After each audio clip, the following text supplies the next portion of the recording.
220 Princess Lounge in Gardens hosts some of Cape Town's most sophisticated events. Behind its updated Victorian style, it's built on one woman's refusal to give up on her dreams. Khayelitsha raised Julia Harmel's background in tourism and wine distribution did well to prepare her for the events business based from here, an inspiring entrepreneur to start off Women's Month. Show me around. Oh, this is fantastic. I love the top hats and the little bowler hats. Thank you. This room, we wanted to create a social room where you can actually have anyone walk in, be able to sit, order coffee, have free Wi-Fi, have anything that's under the dome. Oh, wow. So you've got biscotti, fizzes. Oh, and a little marshy. Oh, yes. Please have two. Don't mind if I do. Julia trusted designer Sasha Ulifir enough to give her free rein. This is Sasha. She's the lady that actually breathed life into what you see today. Hi. When Julia and I met, I knew exactly what she wanted to do with the space. We created a sophisticated, vibey, private lounge feel. I had a vision, and I actually just handed it over to Sasha, the skeleton, and I said, put life into the skeleton, make a person out of it, and she did. When the economic downturn hit her functions business, Julia diversified into catering from home and opened an industrial kitchen, then a coffee shop. Today, everything's centered here.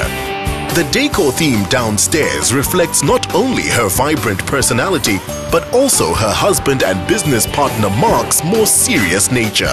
So in this lounge, we went for a modern twist on an old-fashioned gentleman's cigar lounge.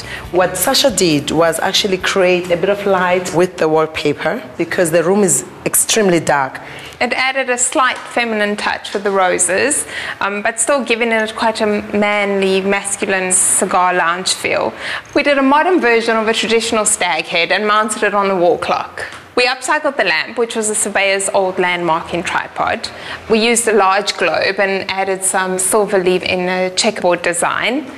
Mark loves books, which is why we brought in the floating bookshelf. We actually used an old CD rack, covered the shelves with old books, and then stacked them high to give the illusion that it's floating.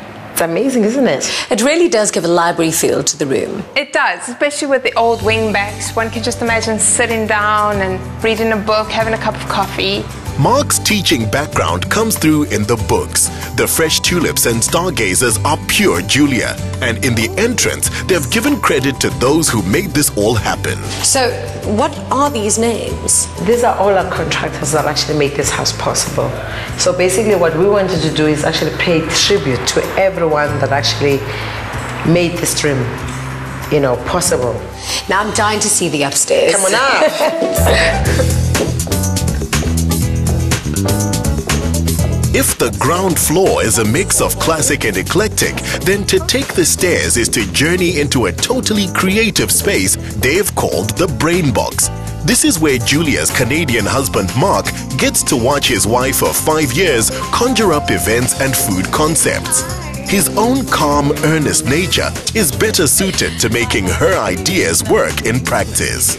So I know that couples that play together stay together. How about couples that work together?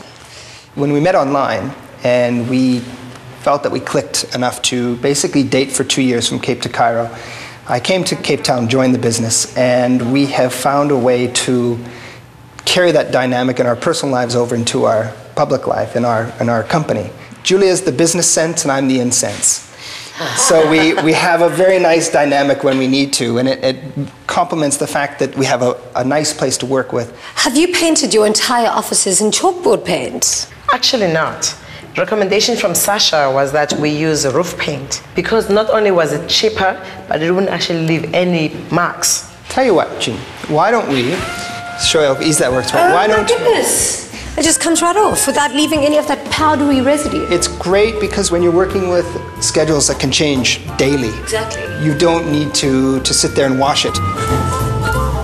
With Schoolmaster Mark looking on, Jeannie was suddenly wary of making any spelling or grammar errors.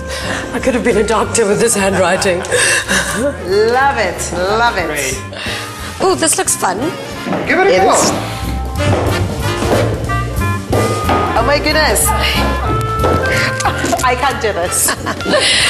Not so easy in heels. Mark did more than a hop, skip and a jump to get here. He left Canada to teach in Egypt before heading south. His wife has traveled no less of a road. Looking around at all of the success that you've had, it's easy for people to say, oh, typical, another successful person in the world.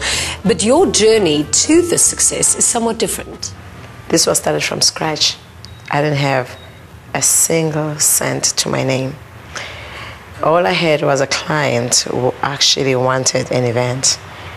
And insanity.